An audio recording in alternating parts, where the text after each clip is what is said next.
Marijuana, the dried leaves and flowers of the Indian hempweed, is used in the form of a cigarette. Marijuana smoking, experts point out, can make a helpless addict of its victim within weeks, causing physical and moral ruin and death. Excuse me for a moment while I vent about the mind-boggling stupidity of the autocratic, bureaucratic, right-wing, Neanderthal numbskulls who keep pushing an insane, inane, and inhumane holy war against marijuana, which is, after all, a weed. The most embarrassing thing for these holy warriors is that the weed is winning. They've been at this war since 1937, spending billions and billions of our tax dollars, militarizing our borders, and stomping on our Bill of Rights. They've used phone taps, garbage searches, jackbooted raids, and draconian prison terms to do what? To nab peaceful, mellow tokers who aren't bothering anyone, that's what. Despite 60 years of spending our money, they failed. 85% of Americans say marijuana is easy to obtain today. A third of our population says they've tried it. Nearly 15 million people partake of it at least monthly, and more high school students now smoke marijuana than cigarettes.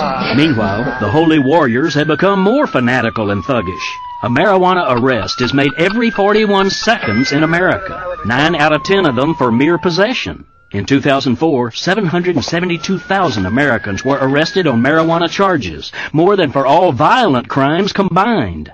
And 40,000 Americans are in prison today for this victimless crime, more than the entire prison populations of 8 European countries. Even sicker, the sanctimonious weed warriors have made it a crime for thousands of seriously sick people to get the medical benefits of using small amounts of doctor-prescribed marijuana.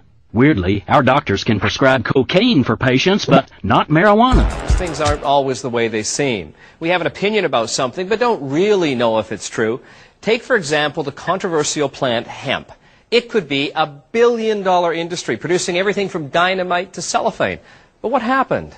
Back in the early 1900s, 2 very wealthy industrialists, DuPont and William Randolph Hearst, wanted to protect their fortune. You see, they were in the paper and chemical industry. And guess what? Hemp can be used to make all of those things, everything from cement to alternative fuels. They petitioned and had people believe that hemp was actually its evil twin, marijuana. They may look identical, but completely different chemical makeup. In fact, hemp virtually became demonized overnight. And it wasn't until 1998 that the Canadian government finally allowed the commercial growing of hemp once again. You know, if we let it, hemp could even help save the planet. It absorbs huge amounts of carbon dioxide, reducing greenhouse gases and producing pure oxygen.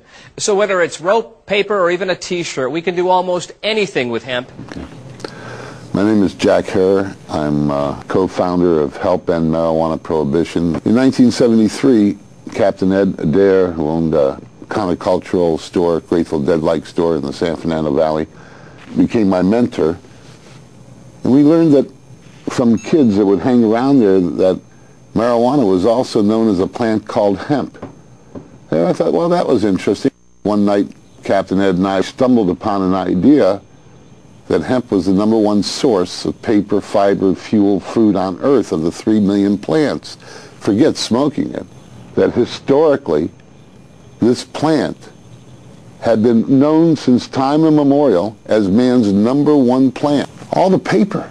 I never knew paper had been made from marijuana, been made from the plant called hemp. I never knew that virtually all clothing, all bed sheets, all homespun, that famous American homespun was all marijuana. 85–90% wasn't wool, wasn't cotton, wasn't jute or sisal or flax. It was hemp, marijuana. And all this has been kept out of my education. I went to public school, high school, and into college. I was a major in history.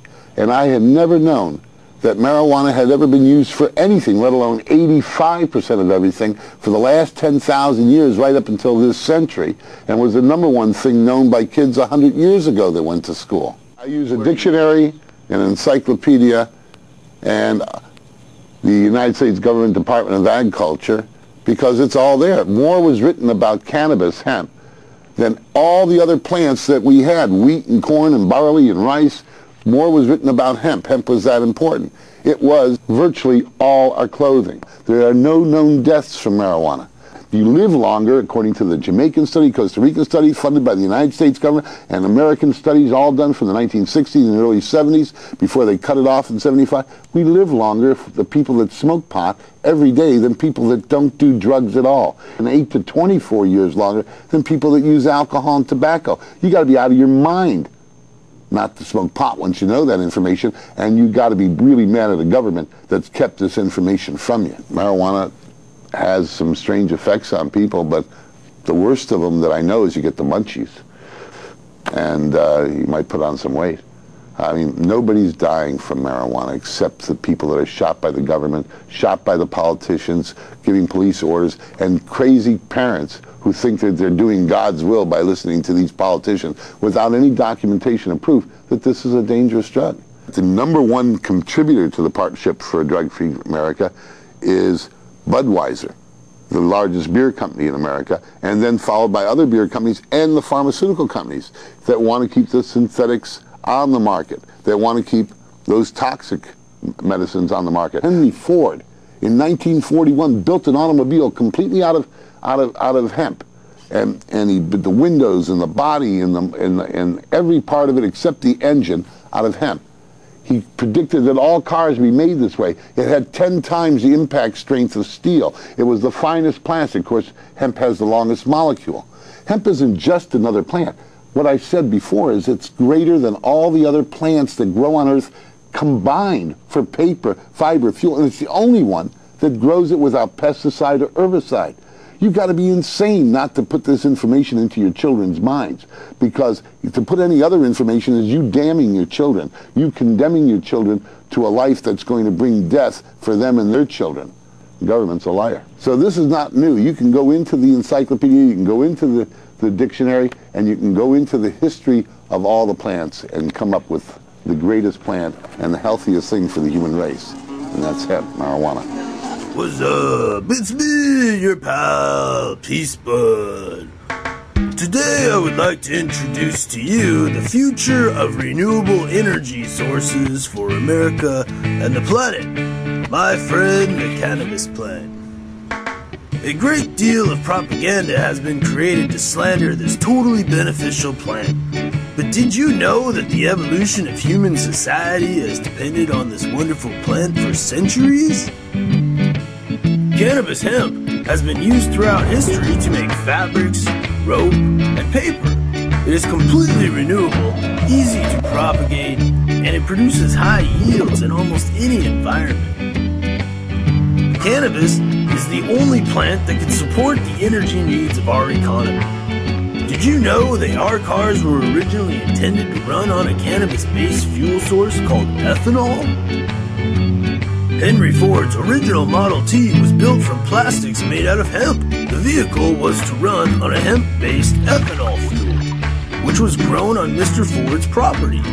He figured hemp would completely take care of his newly emerging automobile industry. But as the Industrial Revolution grew, and new chemicals and mechanical processes became possible, other industries stepped in to dictate what the new resource for the 20th century would be.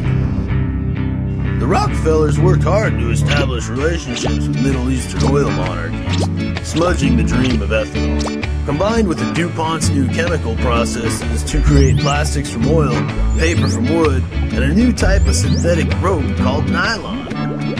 And in 1938, by request of big oil companies such as the DuPonts and the Rockefellers, cannabis was outlawed in the United States.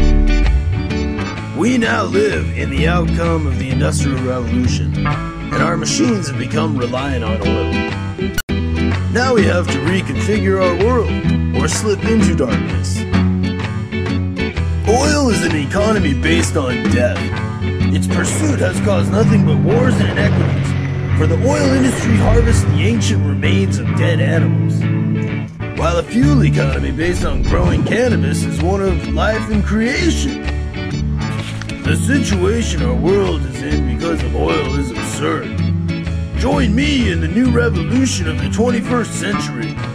Legalize cannabis and create a new era of peace, prosperity, and renewable energy. This is what people need to realize. The only reason why it's illegal is because of economics. It's because there's like 1,000 different things that marijuana would fix that pharmaceutical drugs right now are prescribed for. And it would cost the pharmaceutical companies billions and billions of dollars every year. If marijuana was made illegal, it would cost alcohol companies. When you see those commercials, like those, the talking dog, the pot commercial. Yeah.